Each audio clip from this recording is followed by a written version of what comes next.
I am so pleased to introduce our opening fireside chat to help us set the tone for the day. I have the honor of introducing our moderator, Dr. Manuel Pastor. Manuel is a distinguished professor of sociology and American studies and ethnicity at the University of Southern California and currently directs the Equity Research Institute at USC. He has been a great co-conspirator within academia in supporting social movements and the drive for systemic change with his research and writings.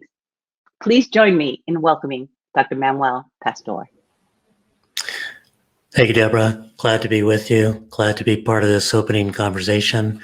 And I do want to move quickly to talking to Nsé Ufot. I am one of her biggest fans in the world, and it's just a delight to be in conversation with you.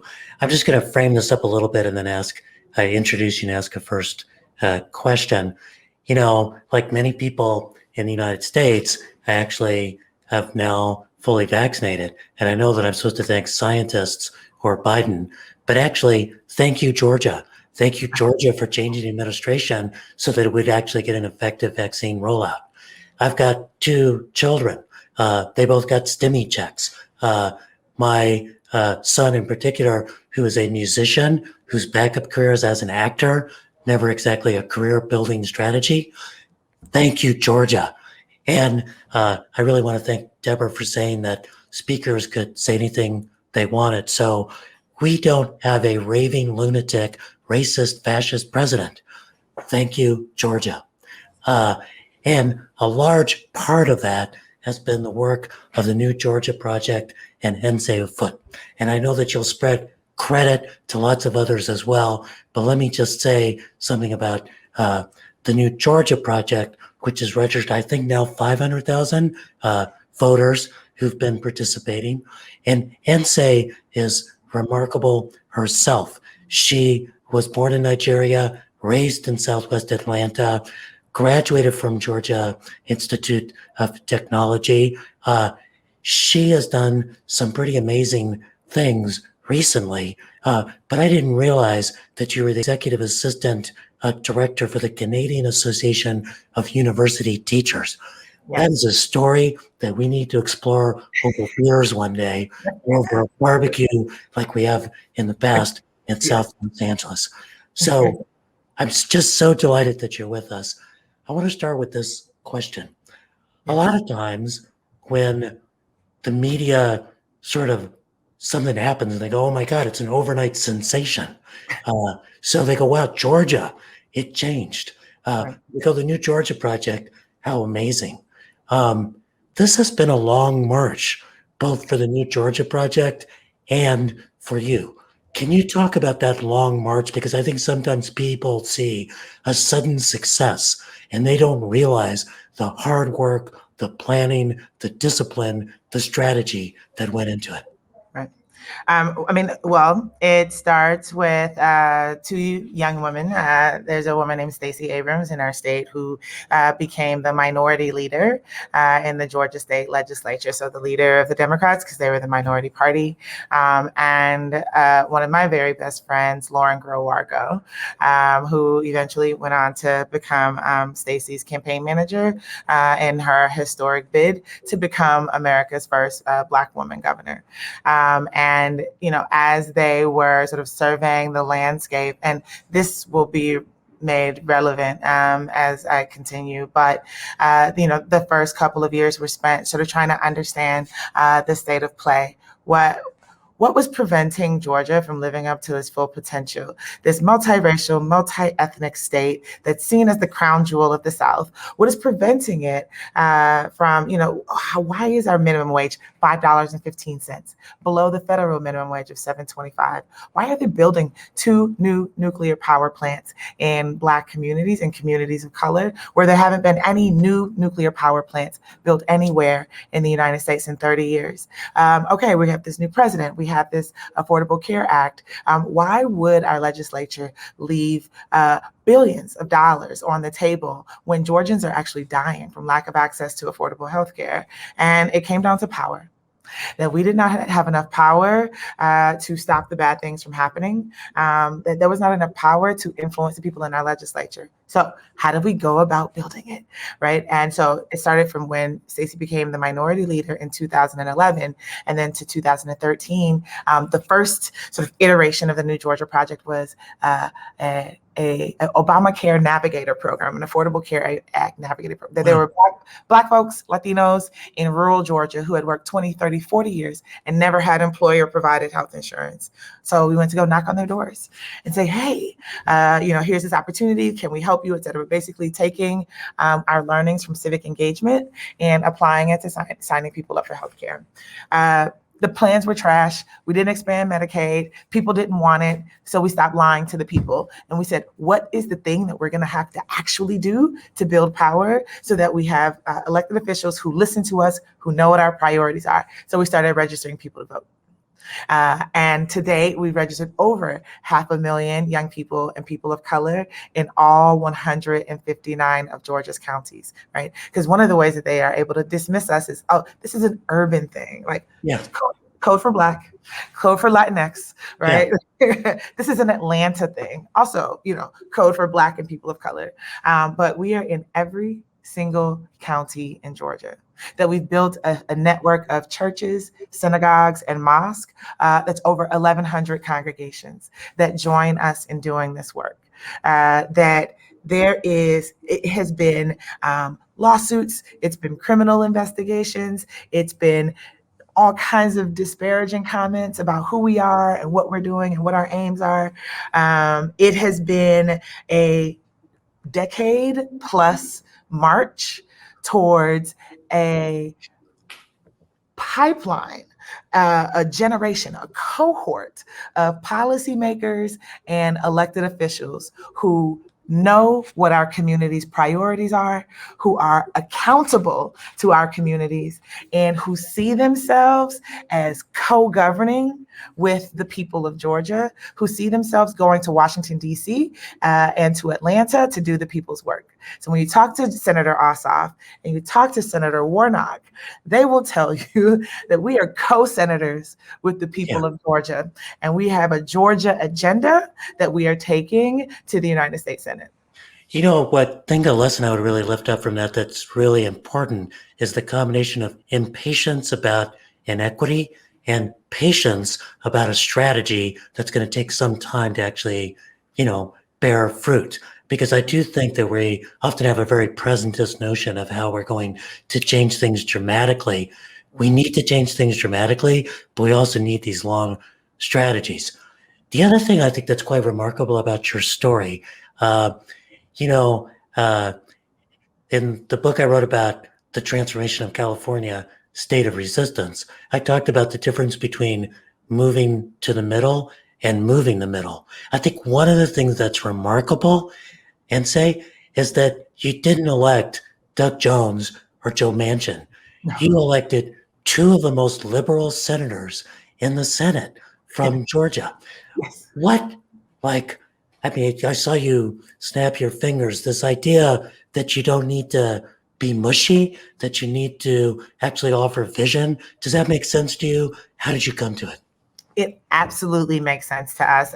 Listen, I cannot be more proud of sending a 33-year-old Jewish kid to the United States Senate from Georgia, especially when the majority of the Senate was born before there were even 50 states, right? So that's a big deal to me. And a pro-choice pastor who is the third person to manage to lead Ebenezer Baptist Church, since Martin Luther King was assassinated. So there's Martin Luther King, two pastors in between, and then Reverend Warnock, right?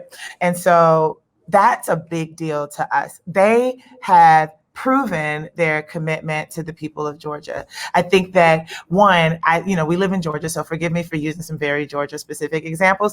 I am a Diet Coke drinker, and I will tell you that real Coke is better. I just can't drink it because I need to watch my sugars, right? And so the idea that there are going to be sort of, Republicans or conservatives who get to be brought back, who all of a sudden, you are going to make the right argument. You're going to cut the perfect digital ad that's going to turn them into a progressive, right? That you're going to craft the perfect mail piece that finally sort of cuts through. And that's not the case. Stacey likes to say that we are not trying to convert Catholics to Islam. We're trying to get Baptists just to go to church, right? So we are looking for people who share our values, who understand what our communities need, and who are joining us in the work that we're doing, if it's civic engagement, if it's around the issue organizing and the community organizing that we're doing, if it's running for office, that there are more of us than there are of them. Right? And we're looking for our people and creating a container, creating a home, creating a place for people to get down with us. I wanted you to talk a little bit about who are your people. One of the last trips I made before the pandemic shut down travel was to Atlanta, part of the Lead Local effort, to just kind of see what y'all were doing there. And I think from the outside, I'm trying to kind of complicate this for the people who are listening. There is a sense that, well, demography is destiny. But you got plenty of states, Texas, for example, where the demographic shifts haven't produced the political outcomes. So when you talk about your people, you're talking about communities of color, to be sure, but how do you complicate that in terms of mobilizing the right kind of voters to the polls? Our people are, you're right. Demographics do not automatically equal destiny, that we have to organize for the conditions that we want to live in, that we want to raise our children in, that, we want to, power concedes nothing without a demand. It never has, and it never will. And so we work to organize our demands, right? Because Georgia is changing so rapidly, we see this as an opportunity, right, to intervene. Because the truth of the matter is, so Georgia's going to be the first state in the Deep South with a white minority, right?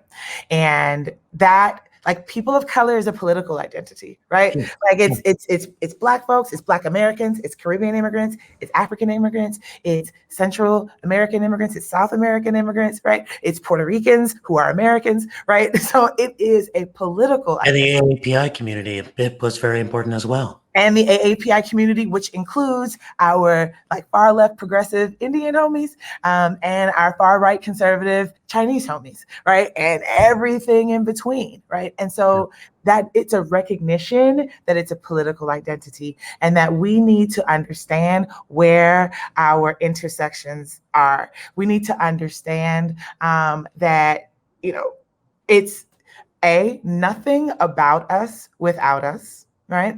And that B, that this is a practice, that this is a muscle that we are going to have to build because we are going to be co-governing as a plurality, as a majority. And that, again, there are no assumptions. Listen, the shift to the right has been seen in cis Black men, the ideological shift to the right. So again, there are no permanent conditions that we are constantly organizing resources, organizing our people, and organizing the demand, the political and the policy demands that we need at this moment so that our families can have the sort of Georgia and the country that we deserve to live in. Really important point about how identity isn't something you just kind of carry in that's immutable. It's actually constructed, and it's constructed politically.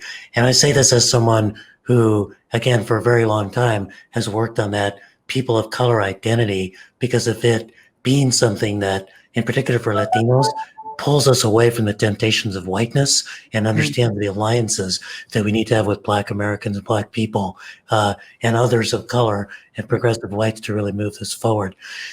One other topic I really want to explore is something that's taking a lot of your time right now, which is the reaction. One of the things I think that was a kind of big mistake in the Obama presidency was people thought, oh, great, we elected Obama, Black president. It's all going to be good. We need to go home and kind of relax and let him make change.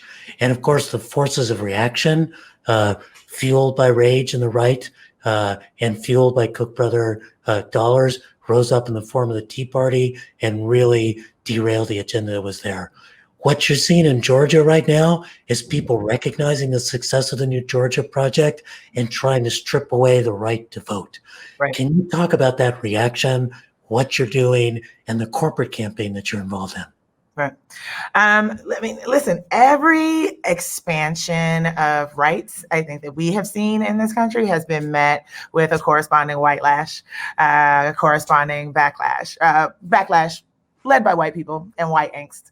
And it is something that we anticipated, but also B, we did not, I don't think we anticipated the swiftness and the severity of it. And I guess how well resourced and coordinated and organized that it was, right? So think about flip Georgia, elect Biden Harris, 9 weeks, we make 7 million phone calls, send 4 million text messages, knock on 2 million doors in the middle of the pandemic. But everyone had their NGP mask on, so we were good. And then send our first Black man to the United States Senate, first Jewish man to the United States Senate. The next day, we found out Ossoff was successful at 1 o'clock, at 2 o'clock, they were putting their feet on Nancy Pelosi's desk and killing people inside the Capitol.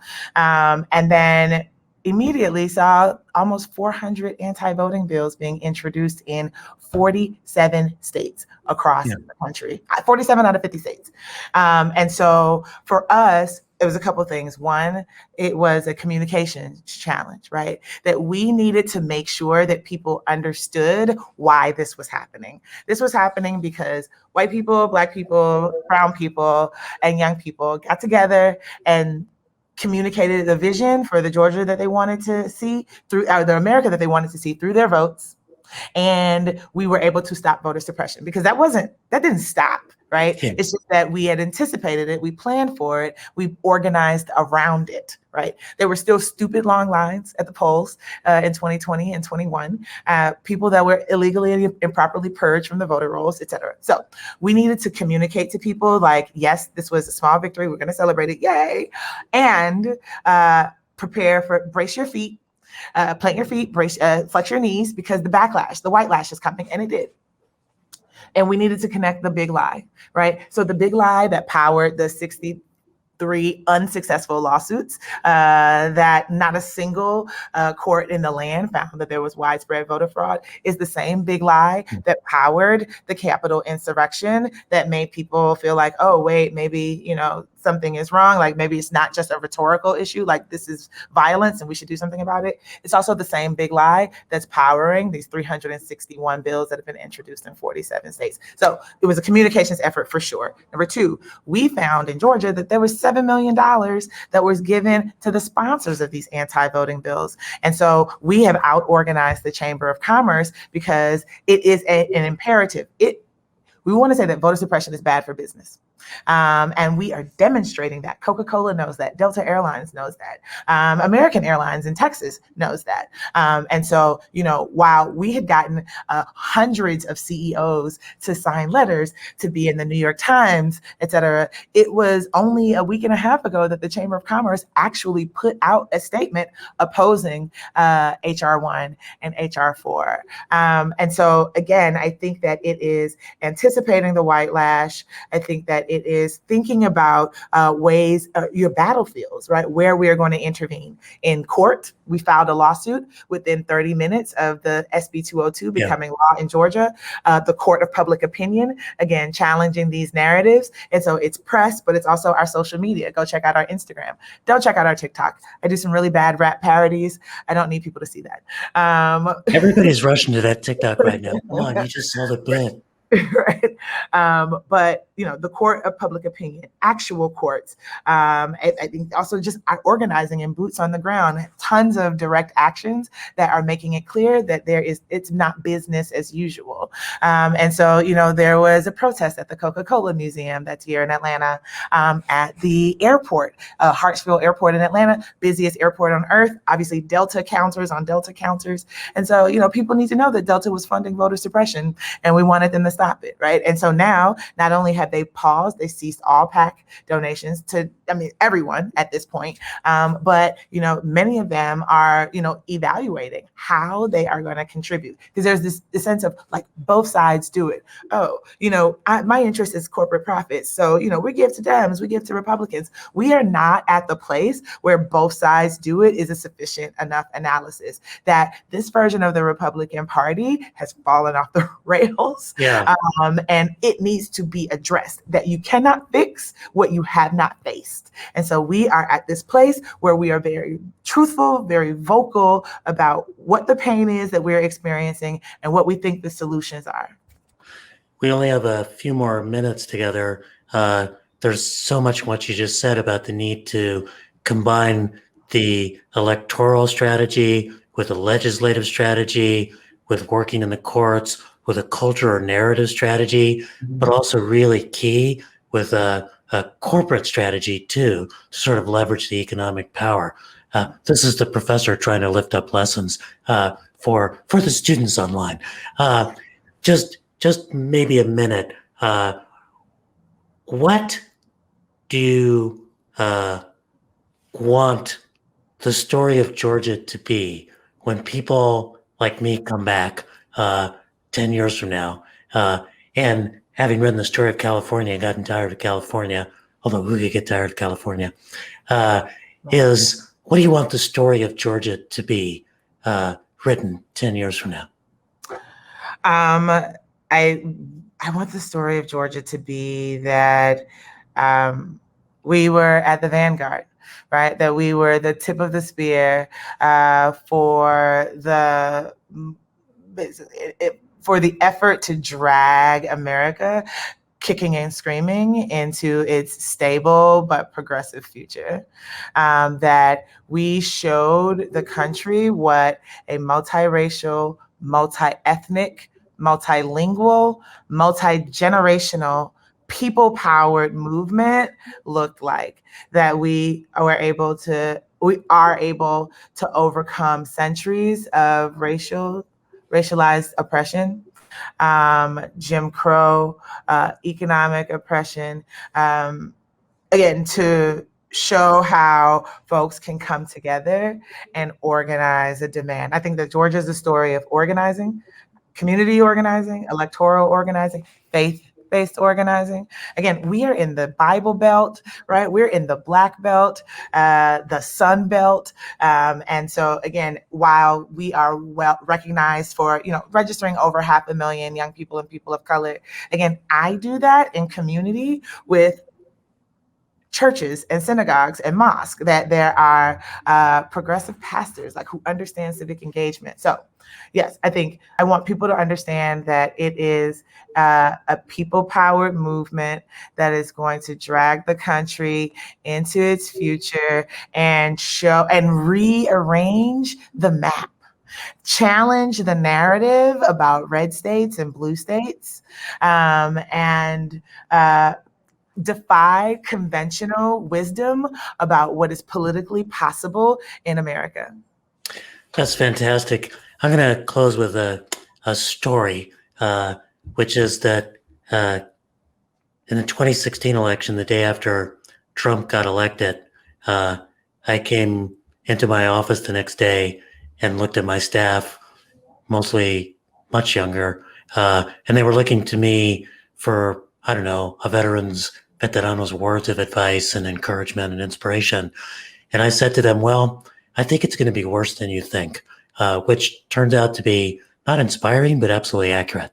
The day after the insurrection, and in particular the coupling of the Georgia victories and the insurrection, I faced nearly the same staff and said, I think it's going to be better than you think. And I think so because the face of fascism and racism was revealed. It's the reaction we're going to have to fight against. But the cause for hope and optimism and the ability to move the middle and to really move into the kind of Georgia, the future that you were talking about, that was revealed that morning as well. And thank you, Georgia. Thank you, Nsé. I have so much love for you, so much respect, and so much hope for you, for Georgia, and for what you're going to do for the country. Thank you. Thank you, Doc. Let's hand things over to whoever we hand things over to. Thank you so much. First of all, power concedes nothing without a demand. That's right. And you cannot fix what you cannot face. Come on, sis. I was eating a sandwich off stage, and I had to put the sandwich down and clap because that was amazing, Dr. Pastor and Nsé. Thank you so much.